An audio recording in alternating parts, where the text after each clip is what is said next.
Hello, and welcome to our update of how we beat the Schengen shuffle. We're coming to you today from the beautiful Monastir in Tunisia. So last year we created a video called How We Beat the Schengen Shuffle. If you haven't seen it, I'll put a link here and there'll also be one in the comments. In that video we explained how after a little bit over 2 months in the European Union checked in, so using our Schengen days, we were checked out of the EU as crew on our own boat. We then had a further 4.5, nearly 5 months of sailing over a summer. So we just want to take you through what we had to do in France, and then the processes we needed to go through in Sicily, and the processes of going into Malta, and then especially what we needed to do when we left the European Union from Malta and we sailed across to Tunisia. So our first cruising ground was in France. We actually checked out of the EU in France, so we were already there. We had a beautiful time in bays in France. We also went to a couple of marinas and we didn't have any trouble at all. In bays, we didn't see any officials. In marinas, we went through the process as everybody else does in handing over our documentation, and that was accepted. Like, we didn't have an issue. France was just a nothing.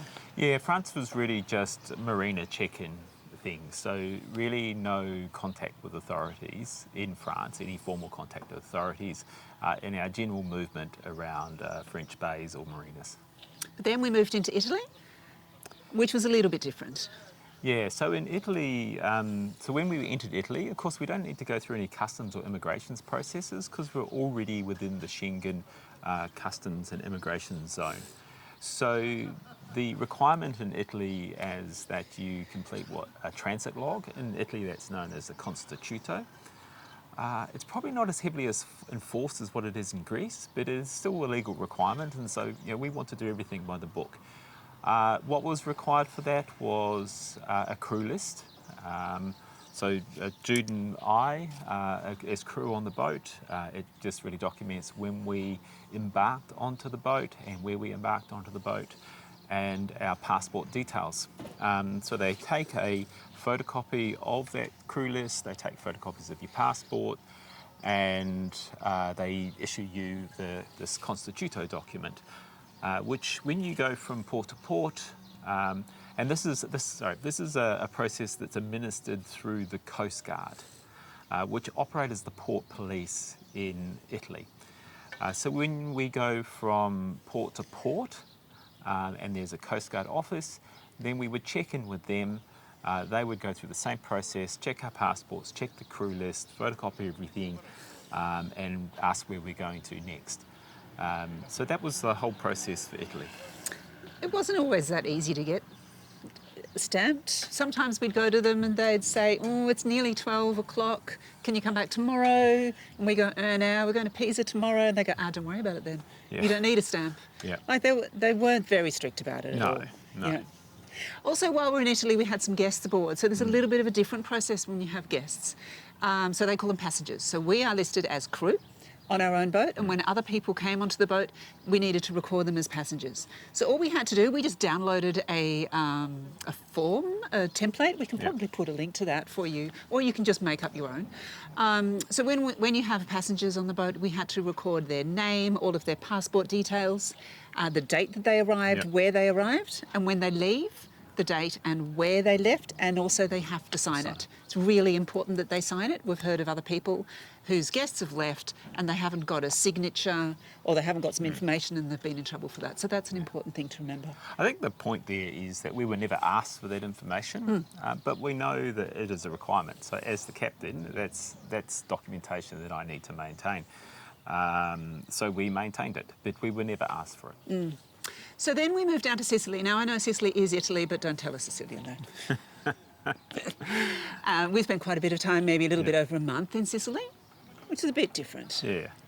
Yes, and again, the same process. One of the interesting things I had in Sicily is I went to one of the Coast Guard office and they asked me how much longer I was going to stay in Italy, and particularly Sicily. And being cautious, I said, not much longer. And you said like a couple of weeks. Yes, yes. And the Coast Guard guy said to me, why? It's so beautiful here. You know you can stay 18 months. Why don't you stay longer? So that was reassuring around the process. And that 18 months is really around the length of time that the vessel can stay within the European Union. Without paying VAT on it. Yes. Because we're an Australian flagged and non-VAT paid boat. Then from Sicily, we left Italy. So we had to then close off the Constituto, didn't we? Yes, so effectively the last port that you're leaving from, you just go into the Coast Guard office like you normally would and tell them that you are departing Italian waters. They will ask you where you are going to, and they will close your Constituto. Again, that's not an immigration or customs process as long as you're staying within the EU, and we were heading to Malta.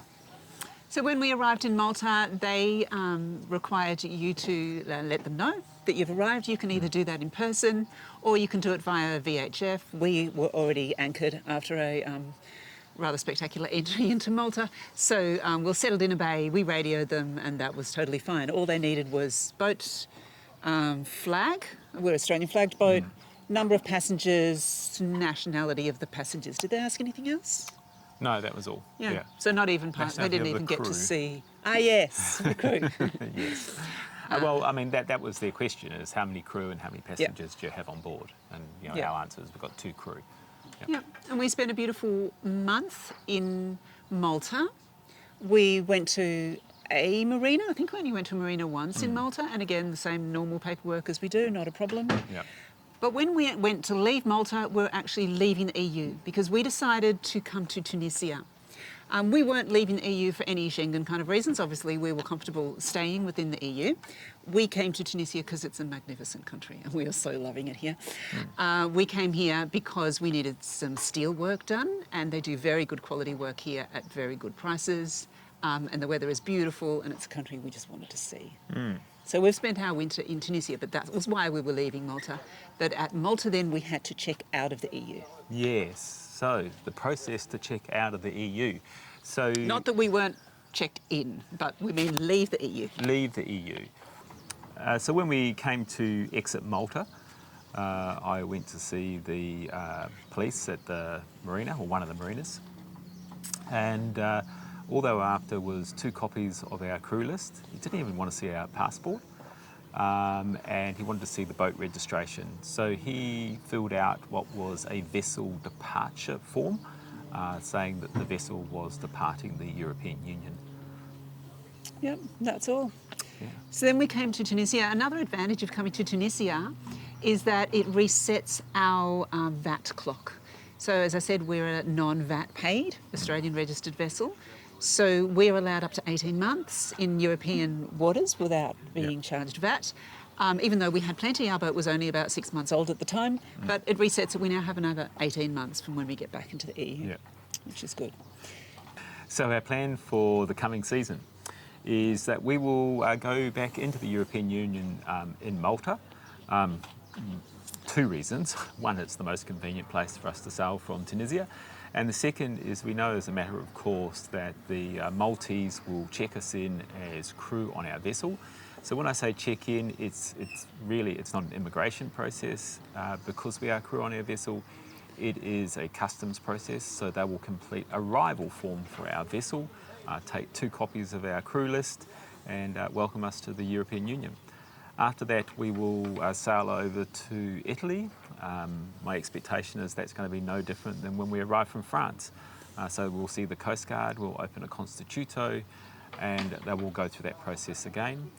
And again, when we leave Italy, we will close off the Constituto and we will be heading to Greece. In Greece, again, this process still stands, but it is best practice to use an agent in Greece when you arrive. Obviously, we'll be coming from another European country, so we shouldn't be going through customs and immigration processes. But what our understanding is that it's just best to use an agent in Greece. So that's what our approach will be for this coming year. So we'll keep you updated. If anything interesting happens, we will certainly post another video. And if it all goes smoothly and you haven't heard from us, we will update you at the end of the season and tell you how it went. So make sure you subscribe so you don't miss out. Thanks Thanks very much.